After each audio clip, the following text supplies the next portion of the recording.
Jharkhand SSC CGL का जो paper 2 का मार्क्स डिस्ट्रीब्यूशन है जो उसको देखिए।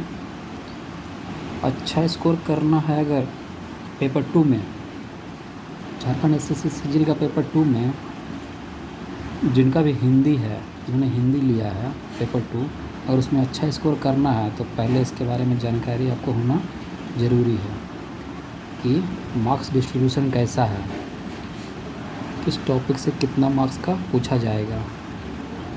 तो टॉपिक को देखिए बांटा गया यहाँ पे, भाषा है, साहित्य है, उपन्यास, कहानियाँ, नाटक, हिंदी साहित्य का इतिहास और व्याकरण।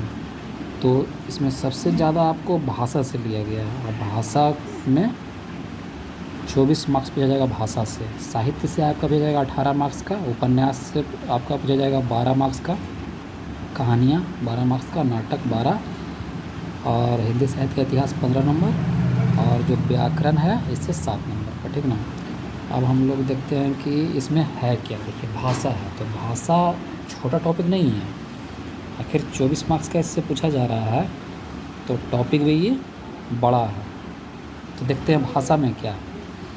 देखिए आप भाषा में आपका 24 मार्क्स का आपसे पूछा जा रहा है भाषा में, तो आपका इसमें हिंदी की उत्पत्ति हो गया, पुरानी हिंदी अवहट हो गया, डिंगल, फिर भाषा के विभिन्न रूप हो गया, फिर हिंदी भाषा शब्द भंडार हो गया आपका, फिर भाषा विज्ञान हो गया, फिर साहित्य सिद्धांत हो गया। ये सब आपका इतना के बाद आपका, और उसके बाद देखिए यहाँ पे हो गया पाश्चात्य साहित्य सिद्धांत, जो ये सब जो हमारे देश के बाहर के जो लेखक सब हैं उनके बारे में क्या साहित्य के बारे में उनका प्रयोजन था, उस सब के बारे में भी। उसके बाद ये ऋणमूलक हिंदी, मतलब इतना आता है आपका भाषा के अंदर में। मतलब इतना टॉपिक अगर आप करते हैं तो आप 24 नंबर इससे इतना आप इधर जो भी टॉपिक था इतना, मतलब 24 मार्क्स आपका इससे आ रहा। और फिर सेकंड में आता है आपका साहित्य। साहित्य में आता है, देखिए एक काव्य है और एक काव्य विधि है। तो इसमें क्या है, साहित्य में 18 मार्क्स का पूछा जाएगा और इसमें आपको मेनली हमारे जितने भी कवि हैं, लेखक हैं, सभी का जीवनी के बारे में और कौन सा लेखक कौन सा किताब लिखे हैं, किस कहानी के लिए, किस नाटक के लिए किनको कौन सा पुरस्कार मिला है, साहित्य अकादमी पुरस्कार, ज्ञानपीठ पुरस्कार, जो भी सब आपको सब करीब कौन कौन सा लिखे हैं कहानी, सब के बारे में जानना है। यहाँ पे देखिए 1 2 3 4 5 6 7 तो यहीं आपका है, विद्यापति, कबीर, सूरदास, तुलसीदास, बिहारी, रसखान, भूषण यहीं पे है।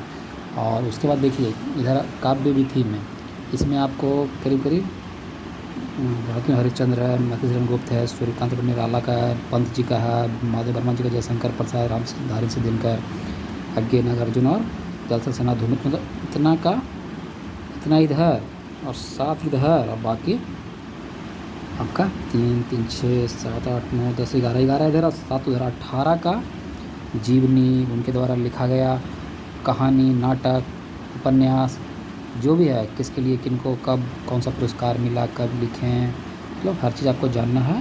तो उसके बाद इतना से आपको 18 मार्क्स का पूछा जाएगा, इतना जानकारी आप लेने का। उसके बाद आप 3rd नंबर में आपका आ जाता है उपन्यास। तो उपन्यास मेनली 3 पढ़ना है, गोदान, महिला आंचल और राग दरबारी। तो 12 नंबर उपन्यास से पूछा जा रहा है। अगर 12 नंबर उपन्यास से पूछा जा रहा है, इसका मतलब 3 पढ़ना है, तो समझिए कि 4 है ना, 4 पढ़ना है तीनों से। तो इसमें देखिएगा उपन्यास, कोई उपन्यास बहुत ज़्यादा बड़ा है तो कोई थोड़ा ठीक है, तो उस हिसाब से आप समझिए कि किसके लिए कितना टाइम हमको देना है और उस हिसाब से 4 नंबर का उपन्यास है। और उसके बाद 4था नंबर टॉपिक देखते हैं क्या आता है हम लोग का। 4था नंबर टॉपिक है कहानियाँ।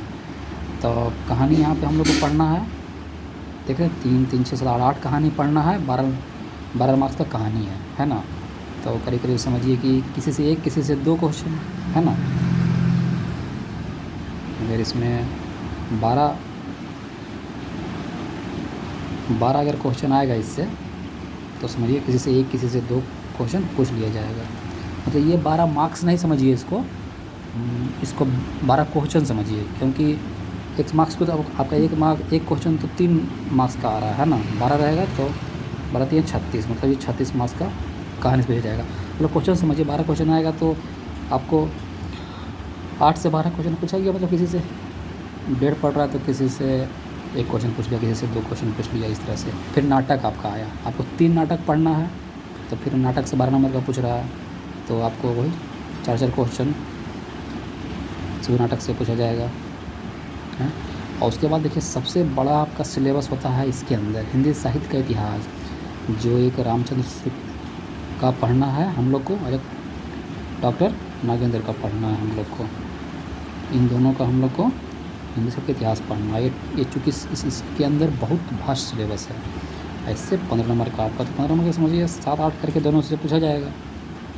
तो इस तरह से आपको दोनों के बारे में समझना है, कौन सा युग है किसके अंदर है, आदिकाल द्वितीयकाल कौन कौन काल है, किस काल के अंदर कौन से कवि हैं, कौन से क्या लिखे हैं, कौन सा भाषा का प्रयोग किए हैं, मतलब बहुत कुछ इसके अंदर, उत्पत्ति कैसे, बहुत कुछ पढ़ना है इसके अंदर। तो इससे 15 नंबर आपका इससे है। और लास्ट 7वां टॉपिक आपका बचता है व्याकरण, जो लास्ट टॉपिक है, तो इससे आपका 7 नंबर का है। तो ये तो ज़्यादा बड़ा नहीं है, शॉर्ट है, इसको आराम से कर सकते हैं आप। 7 है तो 7 मार्क्स का है, इसमें 7 टॉपिक है, तो करीब करीब एक क्वेश्चन सभी से पूछा जाएगा। तो अगर आपको हिंदी में अच्छा मार्क्स स्कोर करना है तो पहले आपको इसके बारे में सही से जानकारी होना चाहिए कि किस टॉपिक से कितना मार्क्स का पूछा जा रहा है, तो किस पे हमको कितना ध्यान देने की ज़रूरत है ना। और स्कोरिंग कौन सा चीज़ है, देखिए ये व्याकरण तो पूरा स्कोरिंग है, समझिए अच्छे से कर लीजिए तो 7 में 7 भी आदमी कर सकता है, 6 तो कंफर्म होगा, है ना।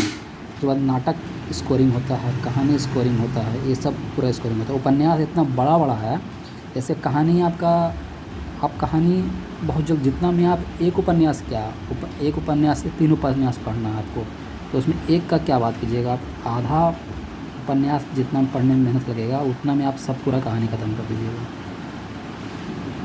एक उपन्यास जितना में आप पढ़िएगा उतना में आप कहानी और नाटक दोनों ख़त्म कर दीजिएगा। तो ये कहानी नाटक कीजिएगा तो आपको यहाँ 24 नंबर आ रहा है। और अगर जो आप एक उपन्यास पढ़ते हैं तो आपको 4 मार्क्स आ रहा है, लेकिन एक आप एक कहानी नाटक दोनों पढ़ने 24 नंबर आ रहा है। तो स्कोरिंग टॉपिक पे आप पहले ध्यान दीजिए कि इसमें स्कोर मेरा ज़्यादा हो रहा है, ऐसे ये दोनों मेरा स्कोर ज़्यादा हो रहा है, यहाँ 24 नंबर आएगा, तो हम इन दोनों को अच्छे से कर लेंगे, है ना। और उसके बाद व्याकरण है तो व्याकरण भी अच्छे से कर लेंगे, ये 7 नंबर इधर हो गया, ठीक ना। उसके बाद देखिए, उसके बाद आपका उपन्यास हो गया। उपन्यास चूँकि इतना 3 उपन्यास पढ़ना है और इतना लंबा है तो आप पहले उसको टाइम ज़्यादा लगेगा। उसके बाद फिर अगर कर पाते हैं तो ठीक है, और इस सब का क्वेश्चन आपका छूटेगा नहीं, छोटा है, आपके दिमाग में अच्छा तरह से समझ में आएगा और हर क्वेश्चन को सही कर दीजिएगा। उपन्यास में एक आध क्वेश्चन आपका गलत हो भी सकता है, लेकिन ध्यान इसमें भी देना है, कोशिश ये भी करना है कि 10 मार्क्स इसमें भी लाना है, ऐसे करके देखिए। और ये सब जो टॉपिक है आपका, साहित्य हो गया या भाषा हो गया, तो आप सोचिएगा भाषा में हम 24 में 24 ले आएँ तो ये इम्पॉसिबल है, क्योंकि बहुत बड़ा इसका सिलेबस है और बहुत कुछ इसमें समझने का चीज़ है और बहुत कुछ याद करने का भी चीज़ है। तो और आप यहाँ पे हिंदी साहित्य ये देखिए, इसमें सोचिएगा 15 ले आए तो कभी नहीं हो पाएगा, ये भी इसमें भी आपको, तो जो आपका स्कोरिंग है उसमें आपका ज़्यादा ध्यान देना है। ये 4 आपका स्कोरिंग है, देखिए उपन्यास हो गया, कहानी हो गया, नाटक हो गया और व्याकरण हो गया, ये 4 तो बहुत ज़्यादा स्कोरिंग है। उसके बाद जो बचा, उसके बाद थोड़ा ज़्यादा ध्यान देना आपको भाषा पे दीजिए और साहित्य पे दीजिए। ये सब का तो नंबर कटना ही नहीं है, इबारत ये 36 और 7 है ना, ये नंबर तो आपको कटना ही नहीं है। और उसके बाद फिर इस तीनों में अच्छे से कीजिए। और एनी हाउ आपको इसमें अगर जो 75 स्कोर करना ही है, अगर रिज़ल्ट पाना है तो आप, चूँकि 1/3 निगेटिव है, तो कोई अगर ये कहता है कि नहीं आपको 85 करना होगा, 90 करना होगा, 90 प्लस करना होगा, ऐसा कुछ नहीं है। वो 1/3 निगेटिव है तो उतना स्कोरिंग भी बहुत ज़्यादा स्कोर निगेटिव भी जाता है। आप बहुत सही करके आते हैं तो 8-10 ऐसे भी गलती निकल ही जाता है। तो इसलिए जो करना है सही करना है, ज़्यादा थोड़ा बहुत रिस्क लेना है, ज़्यादा नहीं, और ये जान के तैयारी कीजिए। चलिए लगे रहिए। अगर पसंद आया हो चैनल तो सब्सक्राइब कर दीजिए, लाइक कीजिए। और भी वीडियो हम बनाते रहेंगे इस टॉपिक पे।